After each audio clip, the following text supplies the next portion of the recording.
Good morning and hello, and welcome back to another episode of Grains of Salt, the podcast where, everything that I say or anyone on the show says should be taken with a grain of salt.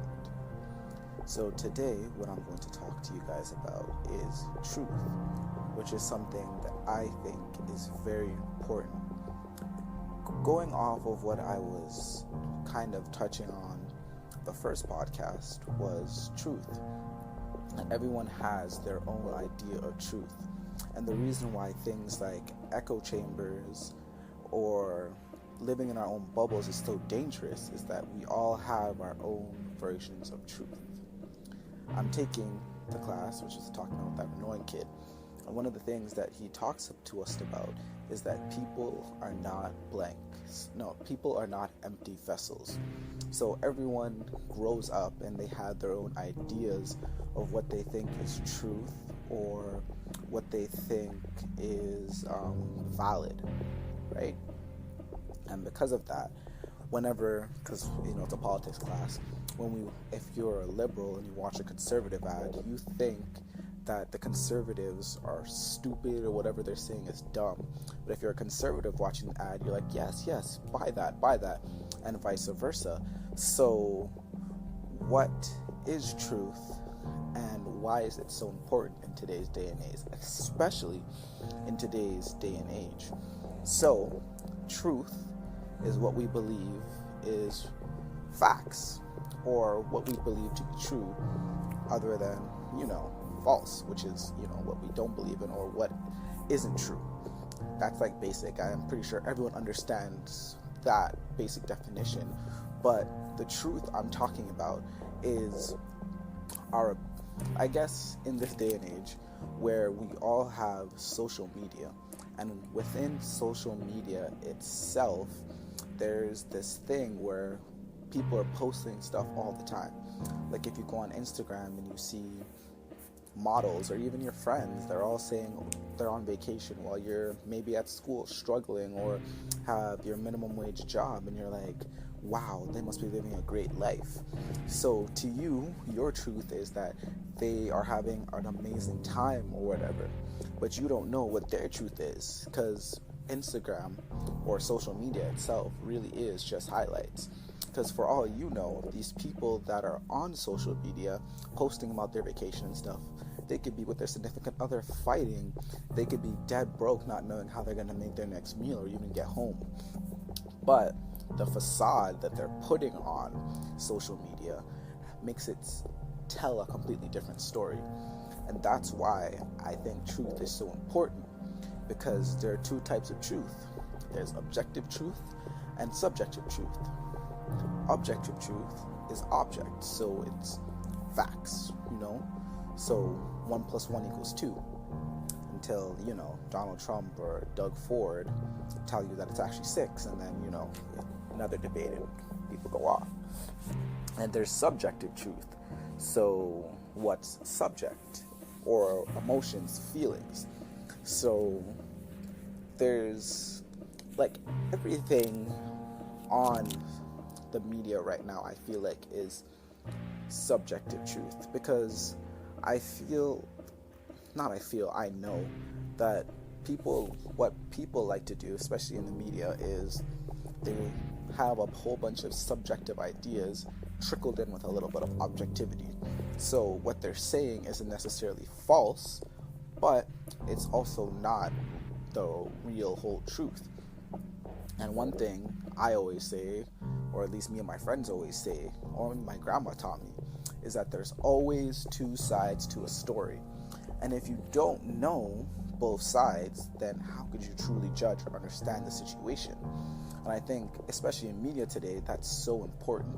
And with echo chambers, it's so dangerous, because everyone has their own idea of what is truth. And especially if you're only hearing one side of the story, then how would you ever know what's really truth?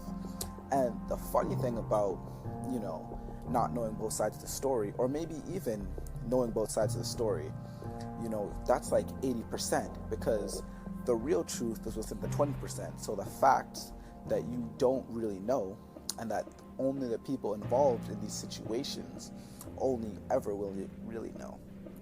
I'm going to touch on that later, but I think that's something you should keep in mind, and something that's very important when you think about truth.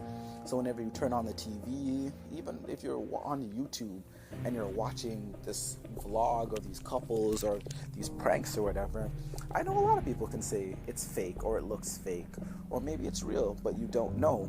And maybe you can have the person that's the YouTuber saying, oh, this is all truth, and then the person who's pranked or is getting the shit out of the stand say, this is all fake, this is staged.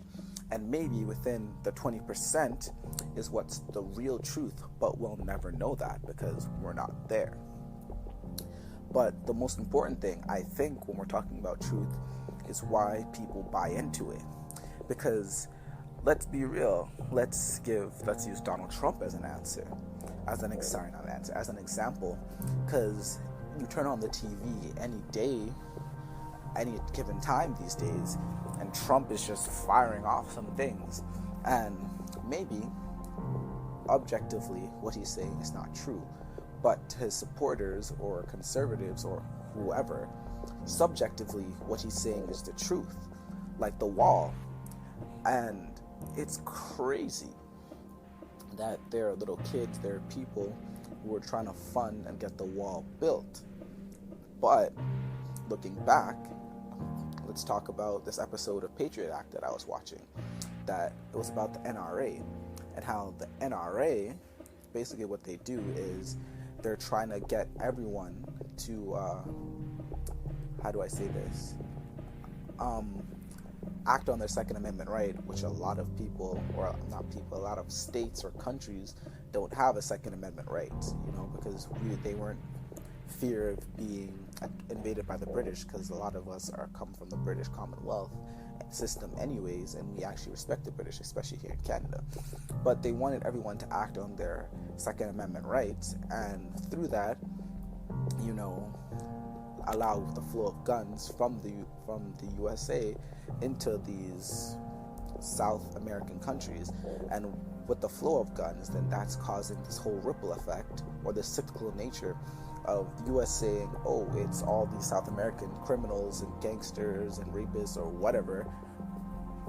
Their truth, their subjective truth coming in, and maybe objectively that is true. There are some people trickling in the thousands of migrants, but because the objective truth is that all these guns are coming from America and getting flown into there, and that's what's causing all this violence to happen, objective or subjective truth, whatever you believe, and that's what's causing all these people to flee their countries and come to the States. And it's this whole cycle where they blame people, flow out the guns, violence happens, and then people leave and want to come back there, and then that's like fuel for them to keep saying these things and keep the cycle going. And you wonder, if you watch the episode, you either believe it or not believe it, but I'm assuming if you're watching Patriot Act or these more liberal, I guess you could say, shows, you'd be like, oh my gosh, if a conservative watch this, or how do they watch this, or hear these things and have these facts in front of them and not believe it? It's because subjectively they don't believe it's true.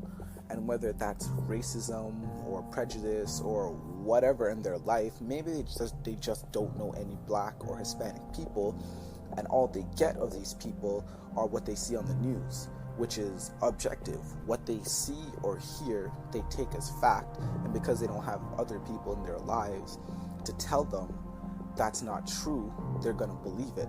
So subjectively, we're not empty vessels. Our ideas of what is truth is being funneled into our head. And if you've been seeing only Black people as criminals and certain things since you were a child, you're going to grow up and not have any Black person to change that, and maybe even get more reinforced with the music videos, or Trayvon Martin, Michael Brown, and all these Black people dying and police saying he reached for a gun. And if you only have, and maybe even your parents and your community reinforce these ideas, why would you believe what you see? Why would you believe all these things? Why would you believe anything I just said about Brazil and the flow of guns and NRA? Because that's not your truth. And that's why people buy into it. If from a young age you already believe these things, and especially, I'm pretty sure everyone knows this, if you have something made up in your mind, and people want to say they're open-minded people, but really we're not. We're very closed-minded. So if you've already made up your mind about something, do you know how hard it is to change someone's mind or opinion about that? Like, you could hit them with everything, refute everything they say, but that doesn't mean that they're going to believe you or change their opinion. People have to be ready and open for that, and a lot of people aren't. And that's why people can buy into all this nonsense and crap, because they take subjective truth as objective truth. And that's the real issue, especially with social media and the media these days, because they're attacking these things. And with things like fake news, people are buying into fake news and believing Trump and believing whoever, fascists in the world, because all they know is that truth. And they've been programmed to be switched. They take what's subjective and make it objective, and what's objective they make it subjective. People don't know the difference, or people think they know the difference, but they really don't.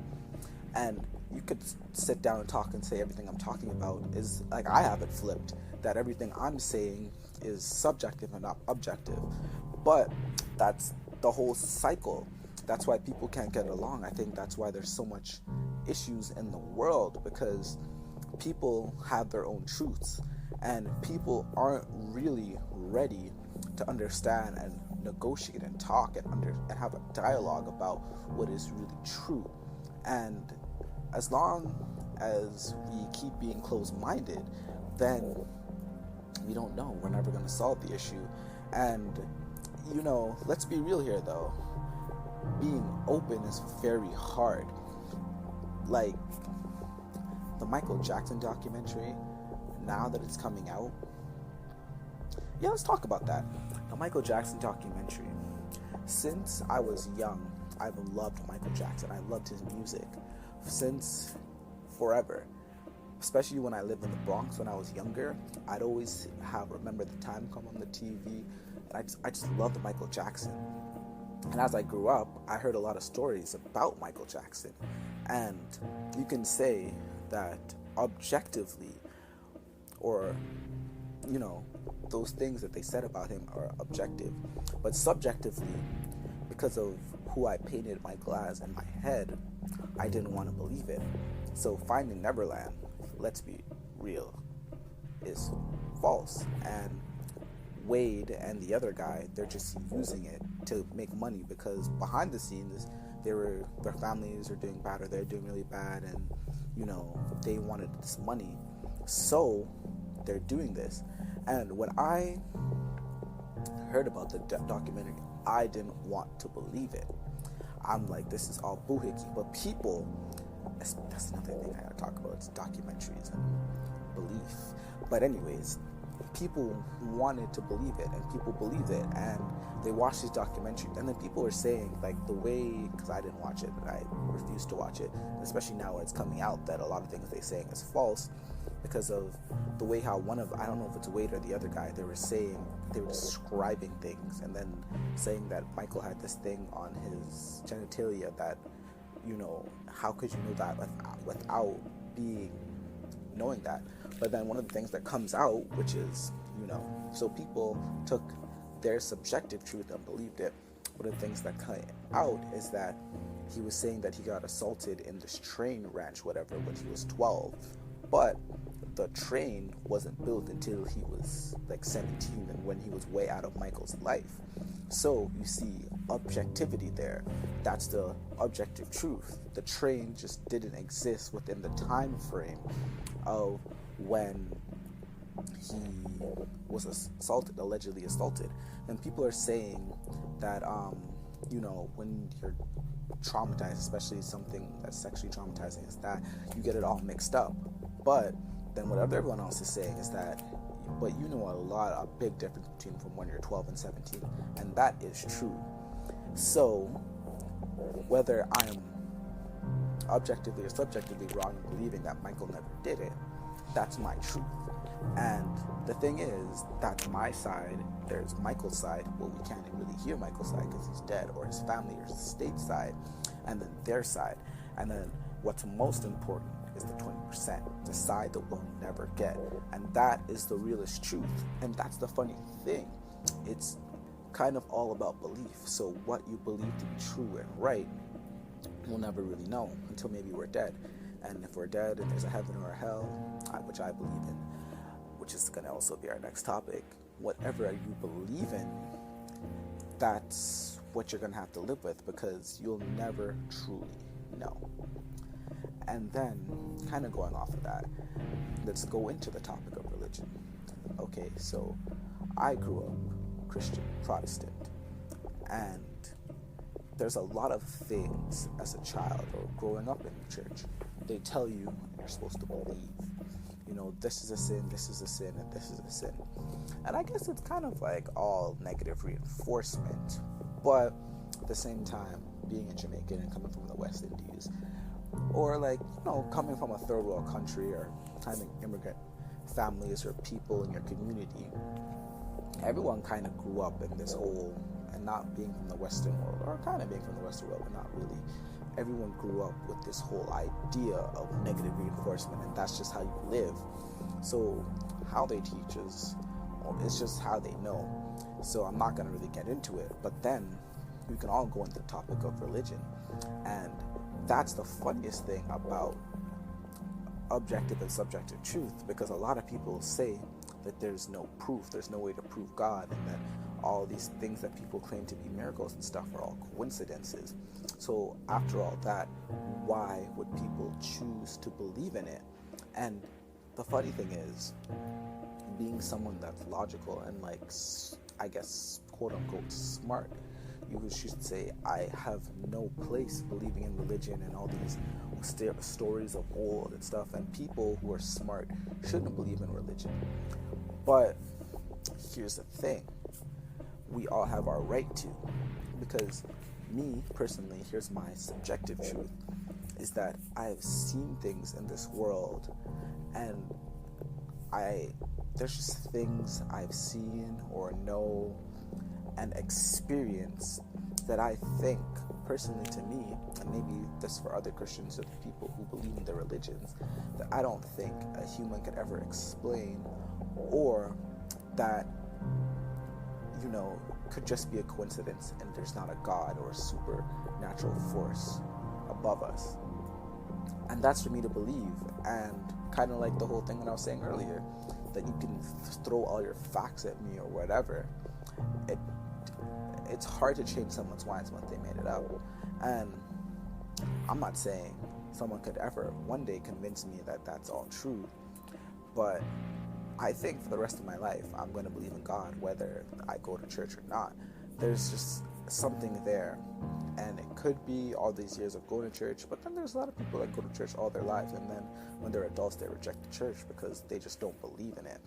And that's a whole other thing, because you not believing in what the church does is completely different from God, because what the church does, or what your mosque or your synagogue does, that's all humans.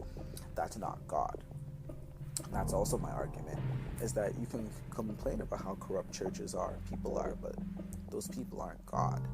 And if they really were God, I don't think that's how it would run, because, you know, and then there's the whole gay thing, and then just a lot of things packed into the Bible and religion, especially Christianity, because I'm just talking about that because that's what I know.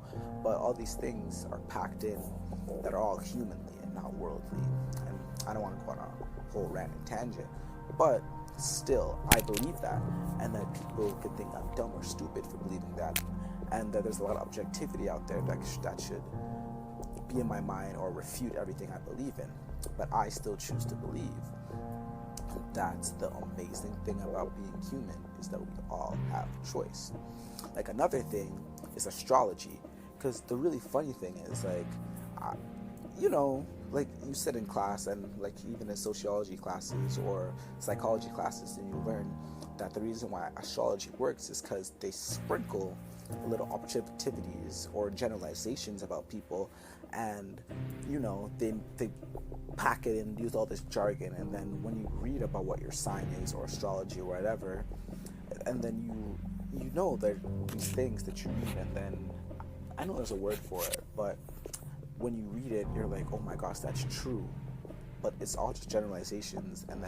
But because whatever you're going through emotionally, you connect with that, and that's why you believe it.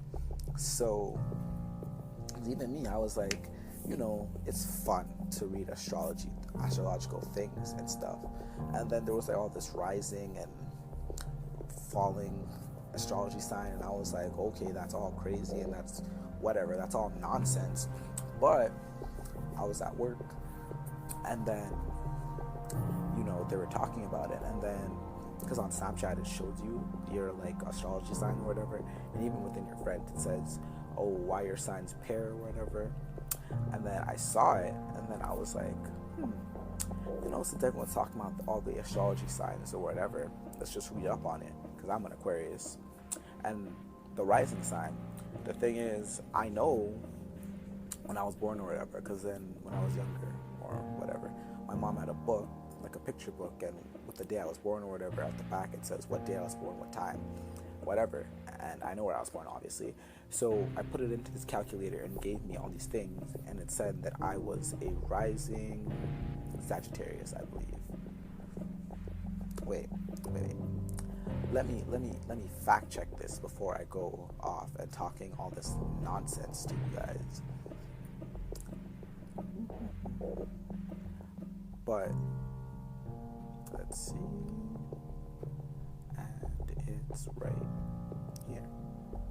So my moon sign is Libra, and then my rising sign is Sagittarius. Yes, I knew that. And it's really funny because I was sitting there reading all these things, and then I'm kind of like, I'm believing it. And then also at the same time in my head while I'm reading it, I'm like, these are just generalizations. There are other people that aren't my sign that could be reading this and say that's true to me too. Because even like something I saw was like, I kept saying, this guy tweeted like, oh, I'm a Scorpio and I cheat on my girlfriend and I do all this stuff, and then underneath it'd be like, but I'm actually not, I'm a Virgo or whatever. And then people were like, well, that's such a Virgo thing to do, blah blah blah blah blah blah. And then you read that, and then you would be like, that's crazy, that's insane. But at the same time, people still believe it. And you can give people all the evidence you want objectively. That doesn't mean that subjectively they're going to believe it. Because even now, like, I don't really know. And the whole 20% thing, I don't know what's really true about. Maybe there is, because of the moon and the sun. I'm an Aquarius, but my moon sign is Libra, and then I'm a rising Sagittarius. And a lot of things I read, they were true to me, and maybe it's just I want to believe them, but it's not true. But at the same time, it's a choice. Like my choice of religion, everything I do is a choice. No one can force me to do it, and maybe my experiences are shaping me in the way that make me more susceptible to believing and doing these things. But at the same time, at any time, I could say I don't believe in it anymore. So there's that. And I'm going to use some examples about this because, I talked about Trump and the NRA, but I'm going to try and give a more Canadian example since I am Canadian. One of the things that happened recently was SNC-Lavalin. And for all the people who are or aren't, whatever, Canadian, and they don't know what this SNC-Lavalin thing is. So basically, this person named Jody Wilson Raybould, whatever, let's just call her JWR. JWR, who was a member of Parliament, MP, because we went on parliamentary system over here in Canada, she was the Attorney General, and apparently there's this one company called SNC-Lavalin that has a contract with our government, and apparently they were doing bad deeds or behaving inappropriately, and our Prime Minister Justin Trudeau, which I'm pretty sure everyone knows because he's hot, always has his shirt off, blah blah blah blah, he and his government allegedly were pressuring her, the Attorney General, to move things forward quickly so that they continue doing business. And she felt uncomfortable with this, so she leaked all this information and then testified, and now it looks all bad on the liberal government, blah blah blah blah blah, and when it came out, like, it exploded, especially because, and this is the funny thing to me at least, and to my grandma, is that there's an election happening in October. She leaked this, I would say, January, February, and we were even talking about this in that same class, that before, the whole leak, the articles about SNC-Lavalin, like in January, was like 100 or like even less, and then when it leaked in February to like April or whatever, it was like 4,000 or like 16,000 articles, and now it's steadily going back to like 400, a low amount. So this whole big thing, and the thing about it is, what's her name again? JWR. After this whole thing happens, she testifies. She was moved out of her position as the Attorney General, and then kicked out of the Liberal caucus. And then let's go back to the whole objective subjective thing. Objectively, that's what happens. But, and then if you're a conservative or NDP or you're not liberal, you would be like, oh, see, that's an admission of guilt. They kicked her out because, there's something there that they're guilty about. But if you're liberal leaning or liberal, you would say she's insubordinate, because if you speak against your government, especially in the public, and make your government look bad, why would you want them to be in your party? And I'm pretty sure if this was a conservative government and someone did that, they would do the exact same thing. So, but because we all have our leanings and positions and we're not empty vessels, because of this, we believe what we believe. And the thing about it is, no matter what comes out, there's always going to be that 20% that we never really know. Maybe the liberal government was performing misconduct and acting inappropriately. Maybe, which is another thing I heard, that JWR is that she wanted a conservative person to have a position like a couple weeks or months before she leaked it, and then the liberal government said no, and then right after she leaked the whole story. If that's true or not, objective subjective, what do you think? Do you think that she did this to get back at her government? And her getting kicked out, wouldn't it be more, see, it's all too convenient. Like same like even last year, when Premier Doug Ford won. Even before that, the shoo-in to be the leader of the Conservative Party was this man named Patrick Brown. And right like a couple months before the election, he had this secret meeting at 10 o'clock at night where he said he's dropping out of the race because 3 women have come out against him saying he sexually assaulted them or he sexual misconduct. And everyone jumped on it and believed him. But it comes out from that, I'm not conservative in any way. You can guess what I am. But when I said that, I'm like, I liked Patrick Brown because, to me personally, it's not about the party, it's about the leader. So you vote for the best person for the job. And I was just thinking, hey, and everyone, I think even to this day, like, it was all too convenient. Because even now, Patrick Brown is the mayor of Brampton. So I think the people within the conservative government or the party behaved inappropriately. Because after the whole testimony and everything, after he withdrew and then he wasn't allowed, and so he withdrew and then he took these women to court and then their stories fell apart, allegedly. So it makes you believe that it's not true. And 20% will never know. Maybe these women were paid off. Maybe this was true, but because, they didn't want to drag to the light, because that happens a lot, where women don't want to come out because people won't believe them, especially with the people of power. People won't believe them, and they'll get their name dragged through the mud. So I don't know what's true, but when Patrick Brown tried to run again, everyone in the Conservative Party voted no. So you make you think, hey, maybe he did do it. But at the same time, right after when Ford won, not too long after, Patrick Brown won as mayor.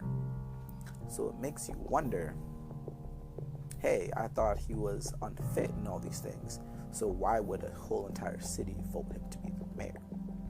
Kind of makes you think, right? Same thing with the SNC Lavalin thing. It may come out with the truth later on, or maybe not. And even JWR, she's running as an independent. So was that her plan all along? Was she always want to leave? We don't know, and we'll never know. But at the same time, it makes you think. And that's why truth is so important, is that I think what you should get out of everything that I'm saying is we will never truly know.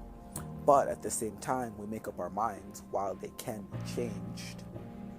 Everything that we believe, we don't know. We just take things for fact or truth, our own truth. And unless we were there living and experiencing it, we will never know. And to kind of end it, something I want to talk about that I feel like a lot of people will agree or disagree with me is Raptors versus Golden State Game 2. Right now we're leading the series 3-1. And the one game that Golden State won, I'll admit though, even if the Raptors had won that game, we played horribly. And the thing about it is people say that refs won the game. And Golden State was like, no, whatever. We were blah, blah, blah, blah, blah. But literally, if you watch that game, whether you're a Raptors fan or a Golden State fan, you can't say that every 5 seconds the refs didn't call the Raptors for a foul or whatever. But when Golden State did something, the refs did nothing. And people were mad, people were upset. Even other people who aren't necessarily like Raptors fans are like, what the hell is going on? And you can even look back at the last few playoffs or whatever. People said the same thing about LeBron and the Heat. People said the same thing about Golden State Warriors. So, these team that came out of nowhere, which is not really been doing really well these past few years. And let's be real, Raptors aren't even my favorite team. My favorite team is like OKC. But then Durant left and all that, whatever. But still, as a Canadian and as someone that's from the GTA, I have my pride and I want my team to do well, especially when we're the only team in Canada that has a basketball team. So hell yeah. So yeah, and you're sitting there and watching these games, and then you can say that I'm watching it and what the refs calls are objective, but I'm being subjective. But at the same time, even like last game where we won, we blew them out. There was a bunch of times that we got called for fouls, and then the Golden State did the exact same thing, and no calls at all. And you can say that that's my truth, and everyone has their own truth, and that is important. But kind of like a closing thought or whatever about everything is that everyone has their own truth. You can either agree or disagree with them.